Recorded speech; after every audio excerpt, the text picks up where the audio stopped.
시작.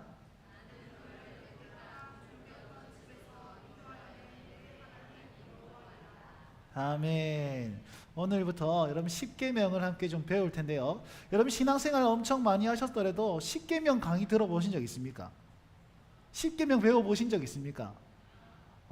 이게 우리나라의 현실이고 우리 한국 교회의 현실입니다. 여러분 정말 우리가 꼭 배워야 되는 거 사도신경, 십계명, 주기도문인데요.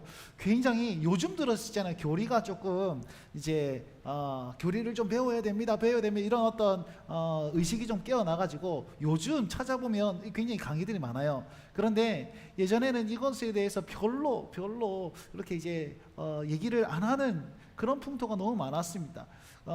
여러분 우리의 모든 신앙생활을 잘하기 위해서는요 바른 지식이 필요합니다. 바른 지식이 반드시 필요하고 바른 지식 속에서 우리가 신앙을 잘 쌓아 나가야 되는 것이거든요.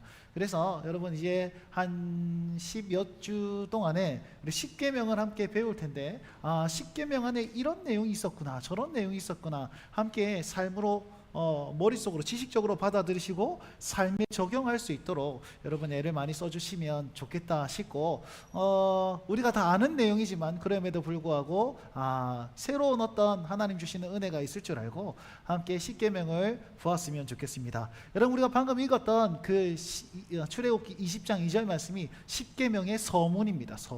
서문에도 굉장한 의미가 포함되어 있거든요. 함께 좀 살펴볼 텐데요. 십계명에 대해서 한번 알아볼 텐데 먼저 복습을 한번 해봅니다. 지금 위치가 어디인지 잘 알아야 돼요. 자, 하이델베르크 교리마다에 제일 처음에는 뭘 얘기했습니까? 우리 모두는 다 죄인입니다 라고 이제 전적 타락이라는 부분을 얘기했습니다. 우리 모두가 죄인이라서 너도 죄인이고 나도 죄인이고 우리 모두 죄인이라서 전부 다 하나님 앞에 올바리 설 자가 있다 없다? 없다 라는 것이죠. 모든 사람이 죄를 범하였으며 하나님의 영광에 이르지 못하더니 라고 하면서 하나님께서 우리에게 우리 스스로는 구원할 수 없습니다 를 가르쳤다는 것이죠. 그러면은 우리는 어떻게 구원받을 수 있습니까? 딱 한마디, 오직 은혜로 구원받습니다. 뭐라고요? 오직 은혜.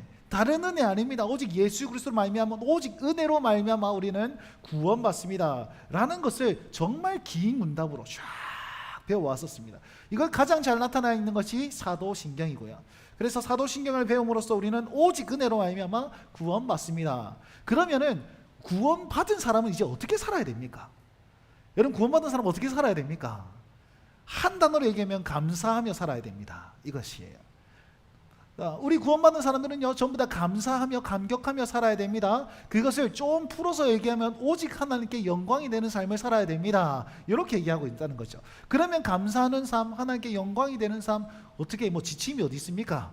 그래서 십계명을 딱 주면서 이대로 살면 됩니다. 이렇게 얘기하는 거예요. 이해되십니까? 믿음에 대해서는 사도신경이고 삶에 대해서는 십계명을 우리에게 주셨습니다.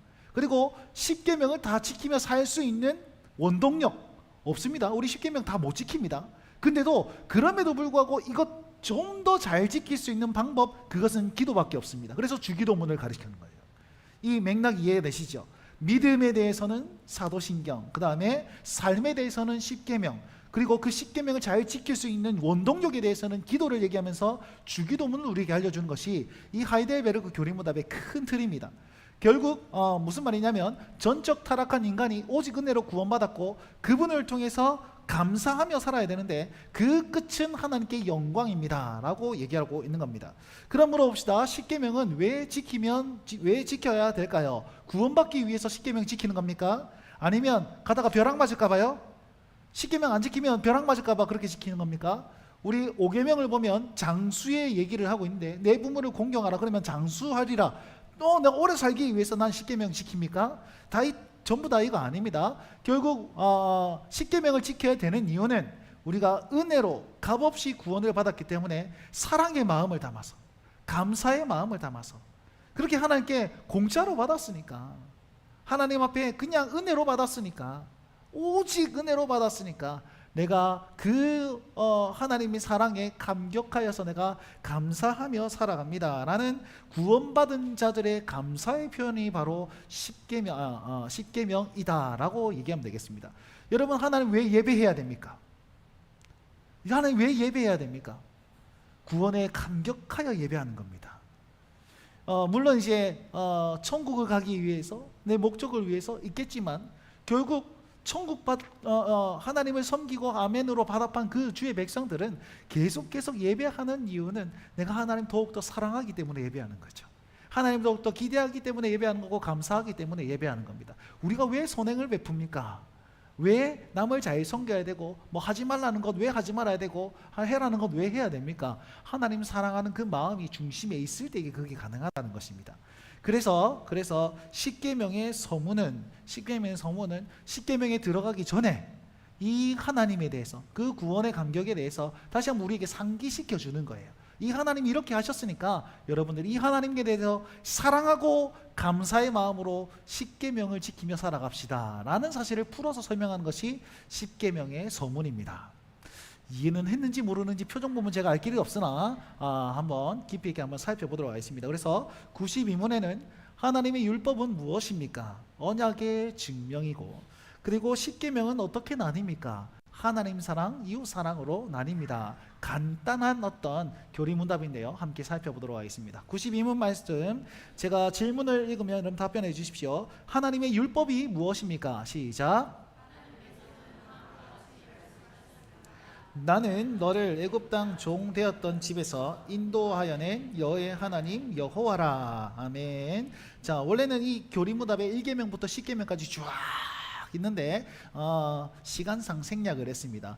자, 이 92문은요 이걸 딱 얘기해 놓고선 하나님의 율법이 뭡니까? 우리 뭘 지키며 살아가야 됩니까? 구원받은 백성은 어떻게 살아야 됩니까? 라는 질문에 율법대로 살아야 됩니다. 이렇게 답변하는 것이죠. 그러면서 서문은 뭘 얘기하냐면 이 율법을 주신 분이 누구신가? 이 계명을 주신 분이 누구신가? 그걸 먼저 딱 얘기하는 거예요. 보시면 여러분, 명령한 사람에 따라서 우리는 그 명령의 어떤 깊이나 아니면 넓이나 뭐 이런 게 차이가 다 다릅니다. 예를 들면 친구에게 뭐 100원을 1000원을 빌렸다 칩시다. 그러면은 내가 다음에 줄게 이러면 되잖아요. 그러면은 친구가 하는 어떤 약속과 그 다음에 부모와의 약속은 이 뭐 좀 느낌이 좀 다르지 않습니까? 부모와의 약속과 아니면 뭐 이 정치적인 어떤 대통령의 약속과 이게 다르지 않습니까? 제가 몇 번 얘기한 것 같은데 여러분 군대 가보면 제일 장성 있잖아요. 별들이 한마디 하면 그럼 다 지켜야 됩니다. 한마디 하면 제가 공군 비행단에 군종병으로 있었는데요. 교회 군종병이 있었는데 원래는 헌병 출신이었습니다. 헌병으로 들어가가지고 그 군견소대에 파견되었어요. 개를 키우다가 교회에서 봉사할 사람이 없는데 제가 신학생이라는 이유로 보내 이렇게 되는데 아무도 안 보내는 거예요. 여기서 잘리고 저기서 잘리고 여기서 잘리고 결국 원스타가 제일 높은 사람이었는데 원스타 명령으로 제가 교회로 이렇게 가게 되었어요. 군종병이 되었습니다. 그러니까 다 안 되던 거 그분이 야, 걔 보내. 끝났어요. 여러분 그 직위에 따라서 말의 힘이 다 다르다는 것입니다. 근데 이 명령을 주신 분이 누굽니까? 친구입니까? 아빠입니까? 목사입니까? 누굽니까? 하나님께서 이 명령을 주셨습니다. 그러면은 이 명령이 얼마나 무게가 있는 것입니까?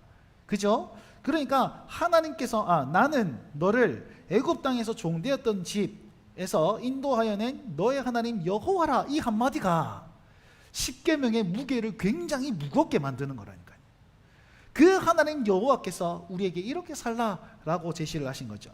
하나님은 누구이신가를 이 짧은 문항에 다 들어가 있는데 처음 하나님은 여호와라라고 얘기를 하고 있습니다. 여호와라는 뜻은 주님, 주인이다 라는 뜻이고, 또 이제 출애굽기 말씀에 보면 스스로 있는 자다 이런 표현을 쓰거든요. 존재하던 자다. 그래서 이 출애굽기 3장 14절은 해석이 너무 많습니다. 근데 스스로 있는 자다라는 표현을 내가 항상 존재하는 자다, 너희와 함께 있는 자다 이런 뜻이거든요. 결국 주님이시다, 권위와 임재를 가지신 하나님의 놀라운 통치자, 주인이 되신다, 놀라운 권위자시다, 이런 얘기와 함께 존재하다는 말로서 우리와 늘 함께 하시는 하나님이 되시는 겁니다. 그 높고 위대하고 전지전능하신 분이 임마누엘, 우리와 함께 하시는 분이 바로 하나님이시다라는 말이 여호와다라는 말 안에 포함되어 있다라고 간단하게 해석하면 그렇습니다. 깊게 해석하면 엄청나게 많지만 간단하게 권위 있으신 분이, 전능하신 분이 우리와 함께 하십니다. 이게 여호와라라는 뜻입니다. 결국 약속의 하나님, 언약의 하나님께서 지금도 우리와 함께 하신다라는 사실을 나타내 보이고 있는 거예요. 십계명을 얘기하기 전에 우리에게 이렇게 얘기하는 거예요. 나는 지금 여러분들과 함께 하고 있습니다. 나는 지금 여러분과 동행하고 있습니다. 그러니 내 말을 좀 들으시고 내 말을 지키십시오. 사랑하는 하나님의 사람들아, 내 백성들아, 내 자녀들아, 이 명령을 지켜서 나와 함께 이 명령을 지키면서 나와 같이 한번 살아보자 라고 손 내미시는 것이 바로 나는 너의 하나님 여호와라 라는 내용 안에 들어가 있다는 것이죠. 여러분, 친근하게 다가오시는 그 전능자께서 우리에게 이 명령을 하신다. 얼마나 중요한 명령입니까? 그런 어떤 무게감을 가지고 바라봤으면 좋겠고요. 두 번째는 하나님께서는 무슨 일을 행하셨습니까? 라고 했을 때 저 노란색 글씨를 보십시오. 애굽 땅 종되었던 집에서 인도하여 냈다라는 말로 얘기를 하고 있습니다. 죄와 사망과 고통에서 해방한 것이지요. 즉 예수 그리스도의 십자가를 의미하고 우리의 어떤 구속을 말하는 겁니다. 결국 애굽 땅에서 종되었던 집에서 인도하여 냈다라는 말은 하나님 어떤 일을 행하셨습니까? 구원을 행하셨습니다. 하나님께서 건져내지 못하는 그런 어떤 죽음은 아무것도 없습니다. 하나님이 건져내지 못하는 그런 고난은 아무것도 없습니다. 하나님께서 영원한 지옥불에서 우리를 구원하여 주신 구원의 하나님이십니다. 언약을 성취하신 분이 바로 내가 믿는 하나님이십니다 라는 고백이 여기 있는 거예요. 자, 그분은 우리를 구원하셨습니다. 그리고 전능자가 되십니다. 우리와 함께 하십니다. 여러분, 이 세 가지의 용어가 우리에게 주는 느낌은 어떻습니까? 야, 신뢰할 만하다. 믿고 따를 만하다. 그분을 믿고 따라가야 되겠구나. 여러분, 이것이 이 서문에서 주는 느낌이라는 것이죠. 우리는 조금 생소할지 모르겠습니다. 그런데 이 출애굽기를 처음으로 받는 사람들의 입장에서는 어떨까요? 여러분, 이 출애굽기는 40년 광야 생활 동안에 하나님께서 주신 것입니다. 모세의 말씀으로 주신 것입니다. 40년 광야 생활 쭉 하고 있다가 거기에서 1차 독자들에게 이 얘기를 하는 거예요. 하나님 어떤 하나님입니까? 여러분, 애굽 땅에서 건져내신 능력의 하나님 아닙니까? 그 사람을 보았겠죠. 들었겠죠. 홍해를 가르신 하나님, 10가지 재앙을 베푸신 하나님, 그러면서 우리를 건져내신 그 하나님, 야, 그 하나님이지. 몇 세대가 흘렀어도 그 하나님 기억했지 않겠습니까? 그 감격이 살아있는 거예요. 살아있는 거예요. 애니메이션으로 홍해가 갈라진 것만 막 봐도 우와, 감동 그 잡채 이렇게 되는 건데, 그 얘기를 실상으로 들었던 그 사람들은 얼마나 감격스럽겠습니까? 그 하나님이 지금 너의 하나님이고 지금 우리와 함께 하시는 하나님이고 약속을 이루시는 언약의 하나님입니다 라는 말이 얼마나 감동스럽겠습니까? 그러니까 이 하나님은 구원자 되시며 우리와 함께 하시는 정인자가 되시니 우리는 어떻게 해야 됩니까? 율법을 잘 지켜 행해야 되는 것이죠. 왜요? 우리와 함께 하시고 구원하시는 하나님이 우리와 이 율법을 명령하셨기 때문에, 율법을 명령하셨기 때문에. 그래서 우리는 그 놀라운 하나님의 구원 앞에서 감사와 사랑의 마음으로, 다시 한번 강조드립니다. 감사와 사랑의 마음으로.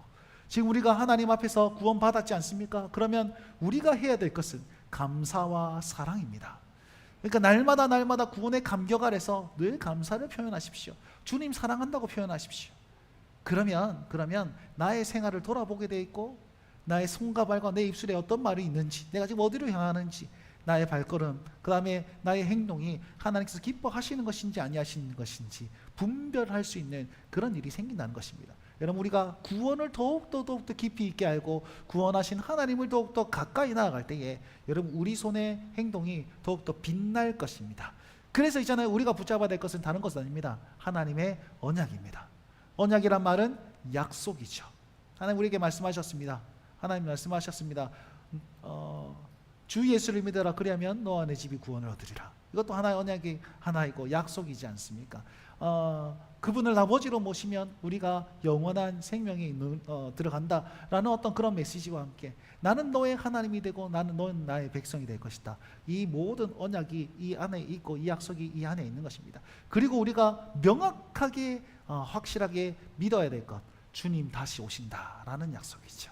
오늘 그날에라는 찬양 속에 나와 있지 않습니까? 그날에 그 약속 붙잡고 그날을 기대하면서 오늘 하루를 살고 또 한 주를 살고 그렇게 사는 것, 감사와 사랑으로 사는 것, 그 삶이 신자에게는 더없는 행복이고 위로이자 소망이 된다는 사실을 꼭 기억하시길 바랍니다.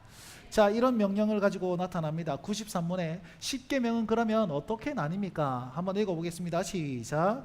두 부분으로 나뉩니다. 처음 부분은 하나님께서 이웃에 대한 우리의 의무를 가르칩니다. 아멘. 자, 이렇게 나와 있는데요, 우리가 잘 알다시피 1계명부터 4계명까지는 하나님께 대한 우리의 태도를 말하고 5계명부터 10계명까지는 이웃에 대한 우리의 의무를 말합니다. 자, 태도, 하나님께 어떤 태도로 예배해야 되느냐, 그리고 예배하는 사람들은 어떻게 세상에서 의무적으로 이렇게 살아가야 하느냐라는 책임감을 우리에게 주시는 것이죠. 이걸 또 다른 말로 하면 하나님께 직접적으로 행해야 될 의무이자, 이웃사랑은 그리고 하나님께 직접적으로 예배하는, 죄송합니다, 하나님께 간접적으로 행할 의무. 여러분, 사람에게 대하는 것이 아니에요. 5계명부터 10계명까지는 사람에게 대한 부분이 아닙니다. 물론 직접적으로는 사람에게 대한 부분이지만 의미상으로 하나님께 대한, 그러니까 하나님께 직접적으로 예배한 사람들이 어떻게 생활해서 예배자로 살 수 있습니까? 이 말을 한다는 것입니다. 그리고 1계명부터 4계명은 하나님께 직접적으로 예배하는 방법을 의미한다면 5계명부터 10계명까지는 하나님께 간접적으로 예배하는 방법을 얘기하고 있는 거예요. 그래서 여러분, 이웃사랑이 다른 게 아니고 하나님께 예배하는 겁니다. 꼭 기억하십시오. 예배자가 살아야 될 방법, 삶으로 살아야 될 방법, 이웃사랑이라는 것입니다. 자, 그래서 예배라는 것은 내적인 성격과 외적인 성격을 지니는데, 예를 들면 이렇습니다. 10계명은 전부 다 이렇게 주어지는데요, 내 부모를 공경하라. 이거 외적으로는 어떻게 됩니까? 그냥 부모님 말씀 잘 듣고 잘 섬기고 사랑하고 뭐 이거잖아요. 근데 내적인 의미는 어떤 의미가 포함되냐면 그 모든 권위에 순종하라 라는 어떤 내적인 메시지가 포함되어 있는 거예요.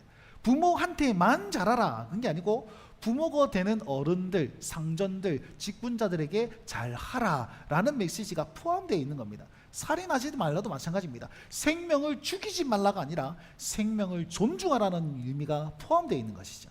그러니까 이웃사랑하고 생명을 죽이지 않을 뿐만 아니라 생명을 존중할 수 있는 방법까지 우리가 행해야 된다. 그럼 생명 존중의 방법은 무엇이 있습니까? 분리수거 잘하는 거, 쓰레기 안 버리는 거, 뭐 재활용하는 거, 아나바다 아껴 쓰고 아껴 뭐씩 하시고 이렇게 하는 것, 자원을 아끼는 것, 여러 가지가 생명 존중 안에 포함이 되어 있는 거예요. 이런 어떤 부분들이 10계명 안에 가득 다 담겨져 있습니다. 그래서 있잖아요, 제가 어디 가가지고 세계관 강의를 해달라 그러면 항상 10계명을 가르칩니다. 10계명 안에 우리가 세상을 어떻게 바라봐야 되느냐, 행동을 어떻게 바라봐야 되느냐, 실천을 어떻게 해야 되느냐 다 들어가 있어요. 그러니까 이게 세계관 강의, 가치관 강의에 너무너무 중요한 것입니다. 그것이 기본이 되는 것이 하나님께 대한 예배라는 것이고요. 자, 그래서 하나님께 직접적으로 행할 모든 것들이 1계명부터 4계명까지 있다면 5계명부터 10계명까지는 이 땅에서 어떻게 행복하고 평화의 자세에 대한 실천에 대한 그 모든 것이 여기에 포함되어 있다라고 여러분 생각하시면 되겠습니다. 결국은 1계명부터 4계명까지 요약하자면 하나님 사랑이 되는 것이고, 5계명부터 10번째 계명까지는 이웃을 사랑하는 것이다 라고 말할 수가 있는 겁니다. 자, 그리고 이 하나님 사랑과 이웃 사랑은요, 이 이웃 사랑이 먼저가 되는 것이 아니라 하나님 사랑에 포함되었을 때에 이 이웃 사랑이 가능하게 되는 것입니다. 결국 우리가 예배자로서 하나님께 더 가까이 나아갔을 때 우리는 이웃을 사랑할 수 있는 힘이 생기는 것이고, 이웃을 사랑할 수 있는 마음이 생기는 것이고, 또 그 이웃 사랑이 온전해지는 것입니다. 이해되겠습니까? 자, 물어보겠습니다. 여러분, 10계명은 2계명으로 두 부분으로 나누는데 뭐와 뭐로 나눈다고요? 시작. 네, 하나님 사랑과 이웃 사랑입니다.